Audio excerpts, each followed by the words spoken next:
Welcome to the channel. I'm Cody Stoots. Let's talk some Texans. 31-20, the Texans get shellacked in their home opener in what I'm calling the H-Town letdown from the Houston Texans.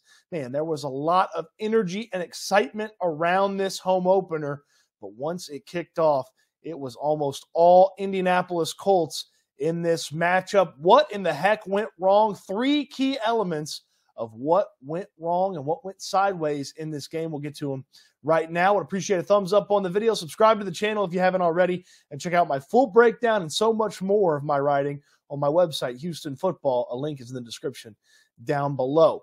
The first big thing about this Texans game is the defense wasn't good enough. This defense played really well against the Baltimore Ravens a week ago for a good portion of the game.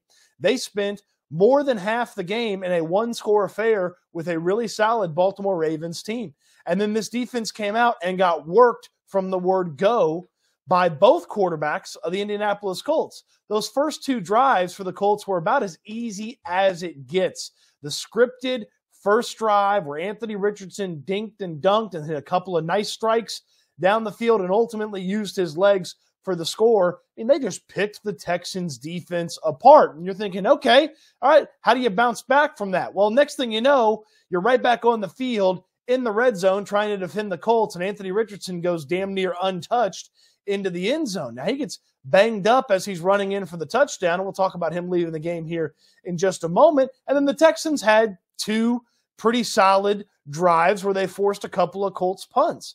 But after that, when Gardner Minshew entered the game, it was right back to the attacking of the space of the Texans defense. There was so much space.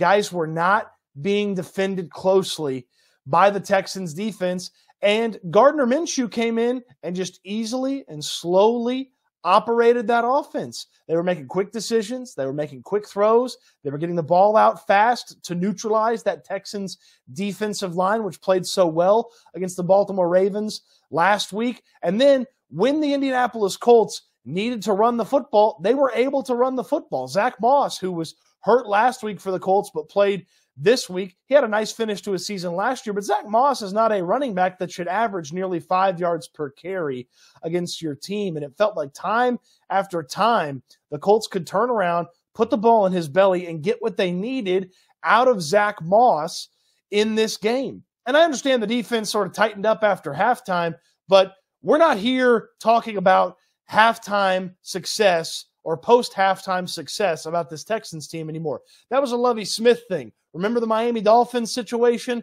where they played like crap in the first half, but they played well in the second half? And Lovie Smith was like, well, I thought we played really well. You were down a ton in the first half, and the Texans were down a ton in the first half. 28 first-half points.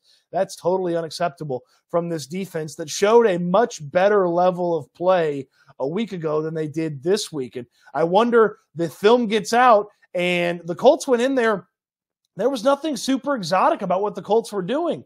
It was step, step, hit the throw. Step, step, hit the throw. Find the guys in the spaces or find the guys that are beating their man and move the football. And then when they needed to run it, they were able to run the football, especially after Anthony Richardson departed the game and they had to go to focusing a little bit more on a rough running back room. Well, Zach Moss had a really nice day. The Indianapolis Colts had 0 negative plays run on the day. 0. They had one play where they got stuffed for no gain. They had a couple of small gains in this game, but they had 0 negative plays in this game. That's totally unacceptable from this Texans defense. You have to force tackles for a loss. You have to get after the quarterback and sack the quarterback. You have to be able to force your opponent into second and long, third and long. That was not the case on Sunday against the Colts. The Texans were unable to do that. Will Anderson, he had the QB hit on Anthony Richardson early, and then the Colts went about neutralizing him. And you think about some of the other success that this defense had against Baltimore. It was all neutralized by the Colts game plan, which diced up the Houston Texans. That's the big thing. That's number one. The defense lost the game for the Houston Texans. Number two, DeMeco Ryans just got flat out outcoached by fellow rookie head coach Shane Steichen. Shane Steichen was eating DeMeco Ryans' lunch all day long. Nom, nom, nom, nom, nom, nom, nom, nom. It was a tasty, easy meal for Shane Steichen to consume going against this Texans defense. I talked about the offense and the success that the Colts had against this Texans defense, just being able to dice it up. That's an incredible game plan.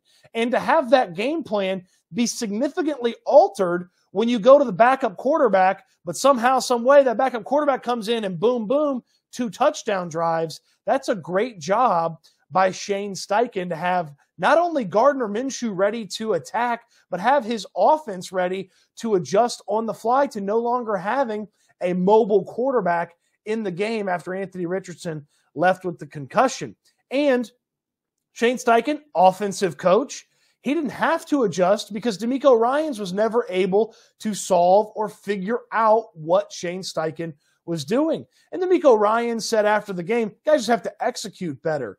Yeah, well, if they're executing a defense that can't stop the offense, it doesn't matter how well they're executing. Like, there was a lack of adjustment. There was that little itty-bitty bit of hope when Anthony Richardson was still in the game and the Texans forced a couple of punts. But when Gardner Minshew got in there, he was ready to operate. Shane Steichen had made the necessary adjustments, and they went from back-to-back punts to back-to-back touchdowns to finish out the first half, and the Colts had a tremendous lead, and this thing was over at halftime. The Texans, despite the offense playing well at times in this game, they were not overcoming the big deficit that they had at halftime. No way, no chance. You also saw in the second half, Shane Steichen, he ran his offense off the field, put his punting unit on there, then ran the punting unit off the field, ran the offense back out there. DeMeco Ryans wasn't ready for that. It forced the Texans to burn a timeout. But just from a preparedness standpoint, the Indianapolis Colts lost last week in a pretty tough fashion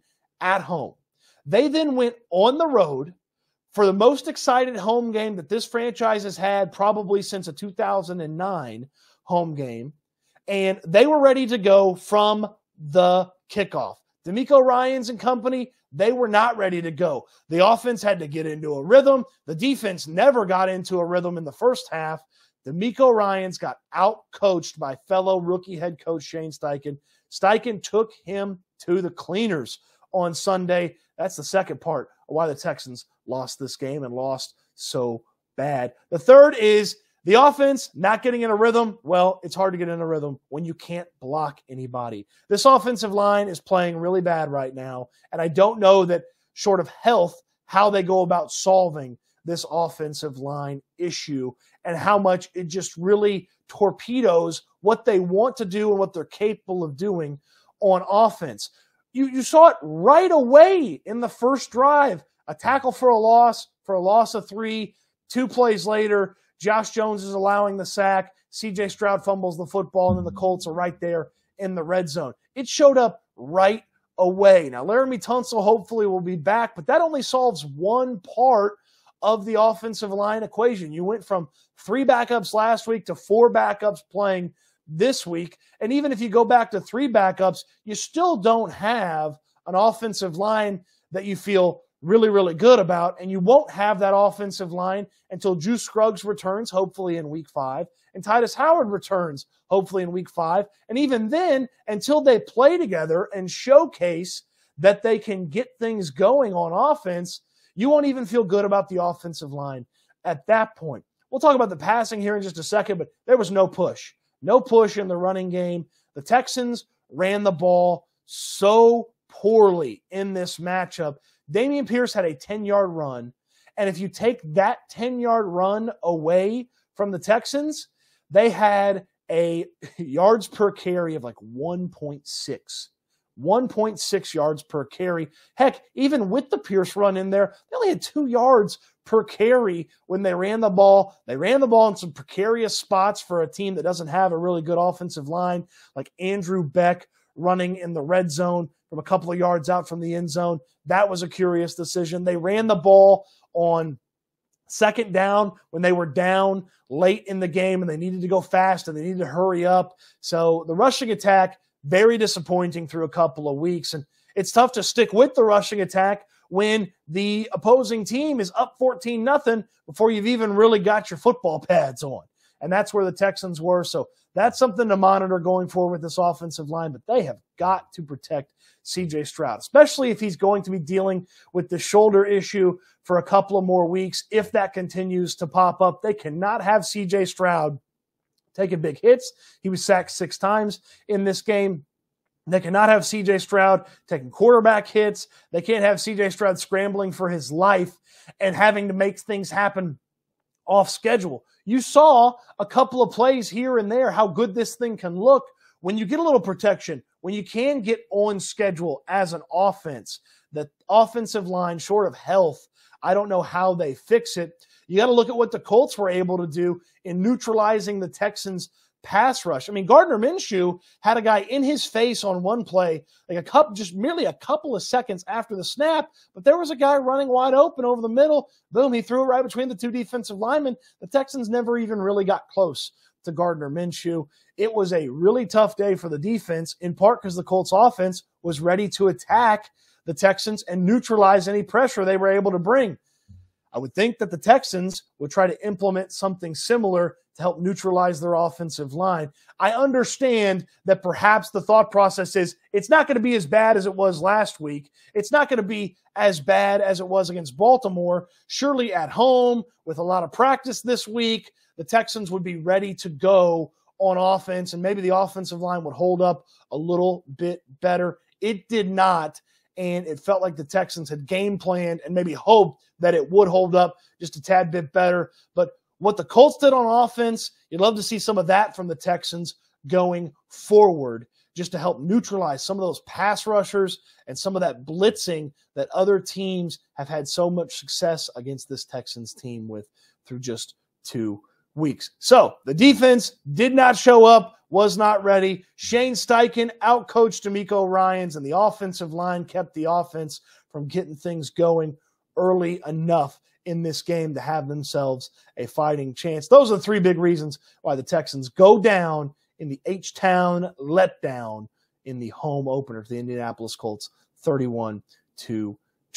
What else did you make of the game? Leave a comment down below. On your way to the comment section, hit that thumbs up on the button. Check out Houston Football, my website. The link is in the description down below for all the breakdown. And, of course, stay tuned to the channel. We'll have plenty more on the Houston Texans right here. Appreciate you. Thank you. And I can't wait till we talk Texans again soon.